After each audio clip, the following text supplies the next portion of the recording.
Saya akan menjelaskan mengenai model-model pembelajaran, yaitu 1. Problem based learning.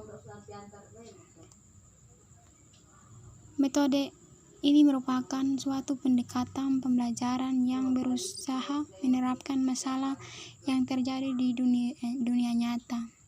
Dengan ini, siswa akan dilatih berpikir kritis serta menemukan solusi.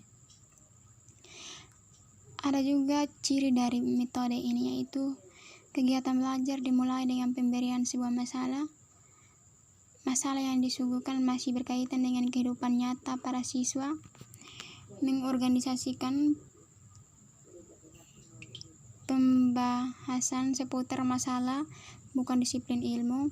Siswa diberi tanggung jawab maksimal dalam menjalankan proses belajar secara langsung. Siswa dibagi menjadi beberapa kelompok kecil, terjadi kolaborasi. Siswa harus mendemonstrasikan kinerja yang sudah dipelajari. Adapun tahap dari metode pembelajaran, yaitu menyadari masalah, merumuskan hipotesis, mengumpulkan data, menguji hipotesis, dan menentukan pilihan penyelesaian. Kelebihan dari metode ini adalah metode yang efektif untuk memahami isi pembelajaran, menantang kemampuan siswa, meningkatkan aktivitas, mengaplikasikan materi, mengembangkan pengetahuan, dan belajar bertanggung jawab. Langkah-langkah dari metode ini adalah orientasi siswa, mengorganisasi siswa, membimbing penyelidikan, mengembangkan hasil karya, dan analisis evaluasi. 2. Metode cooperative learning. Cooperative learning adalah suatu model pembelajaran di mana siswa belajar dalam kelompok kecil yang mempunyai kemampuan berbeda. Dalam menyelesaikan tugas kelompoknya, setiap siswa anggota kelompok harus saling bekerja sama dan saling membantu untuk memahami materi pelajaran. Dalam pembelajaran kooperatif, belajar dikatakan belum selesai jika salah satu teman dalam kelompok belum menguasai bahan pelajaran. Unsur dari pembelajaran kooperatif yaitu saling tergantungan, tanggung jawab perseorangan, tatap muka, komunikasi antar anggota, dan evaluasi proses kelompok. Tujuan dari cooperative learning adalah ada 3 tujuan penting, yaitu hasil belajar akademik, penerimaan terhadap perbedaan individu, pengembangan keterampilan sosial. Macam-macam dari pembelajaran kooperatif adalah kancing gemerincing, lingkaran kecil, lingkaran besar, jigsaw, stat, kepala bernomor struktur, 2 tinggal 2 tamu.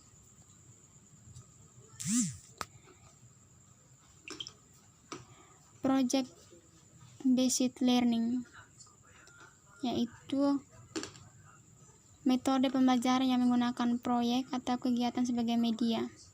Peserta didik melakukan eksplorasi, penilaian, interpretasi, sintesis, dan informasi untuk menghasilkan berbagai bentuk hasil belajar. Kelebihan dari metode ini adalah meningkatkan motivasi belajar peserta didik, meningkatkan kemampuan pemecahan masalah, membuat peserta didik menjadi lebih aktif, dan berhasil memecahkan problem-problem yang kompleks. Kelemahan dari pembelajaran ini adalah memerlukan banyak waktu, membutuhkan biaya yang cukup banyak instruktur yang merasa nyaman dengan kelas tradisional, di mana instruktur memegang peran utama di kelas. Prinsip dari pembelajaran ini adalah 1. Pembelajaran berpusat pada siswa yang menggunakan tugas proyek pada kehidupan nyata untuk memperkaya pembelajaran. 2. Tugas proyek menekankan pada kegiatan penyelesaian proyek berdasarkan suatu tema atau topik yang telah ditentukan dalam pembelajaran. Adapun peran guru dan peran peserta didik, yaitu merencanakan dan mendesain pembelajaran, membuat strategi pembelajaran, mengembangkan interaksi yang akan terjadi antara guru dan siswa, mencari keunikan siswa, menilai siswa dengan cara transparan dan berbagai macam penilaian, membuat portofolio pekerjaan siswa. Sedangkan peran peserta didik adalah menggunakan kemampuan bertanya dan berpikir, melakukan riset sederhana, mempelajari ide dan konsep baru, belajar mengatur waktu dengan baik, melakukan kegiatan belajar sendiri atau kelompok, mengaplikasikan hasil belajar lewat tindakan, dan melakukan interaksi sosial. Selanjutnya, metode inquiry. Metode inquiry diartikan sebagai proses pembelajaran yang didasarkan pada pencarian dan penemuan melalui proses berpikir secara sistematis. Pengetahuan bukanlah sejumlah fakta hasil dari mengingat, akan tetapi hasil dari proses menemukan sendiri. Belajar pada dasarnya merupakan proses mental seseorang yang tidak terjadi secara mekanis. Adapun saran dari model pembelajaran inquiry. 1. Keterlibatan siswa secara maksimal dalam proses kegiatan belajar. 2. Keterarahan kegiatan secara logis dan sistematis pada tujuan pengajaran. 3. Mengembangkan sikap percaya diri sendiri pada diri siswa tentang apa yang ditemukan dalam proses inquiry. Jenis model pendekatan pembelajaran inquiry. 1. Inquiry terpimpin. 2. Inquiry bebas. Metode terakhir yaitu discovery learning. Pengertian discovery. Model pembelajaran penyingkapan atau penemuan. Discovery atau inquiry learning adalah memahami konsep, arti, dan hubungan melalui proses intuitif untuk akhirnya sampai kepada suatu kesimpulan.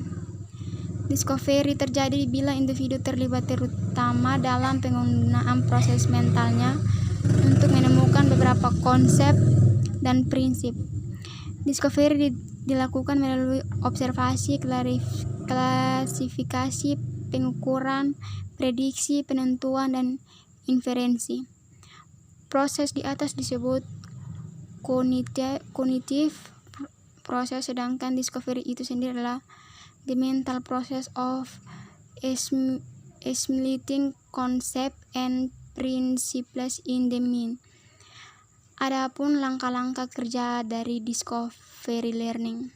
1. Pemberian rangsangan. 2. Pernyataan atau identifikasi masalah. 3. Pengumpulan data. 4. Pengelolaan data. 5. Pembuktian. 6. Menarik kesimpulan.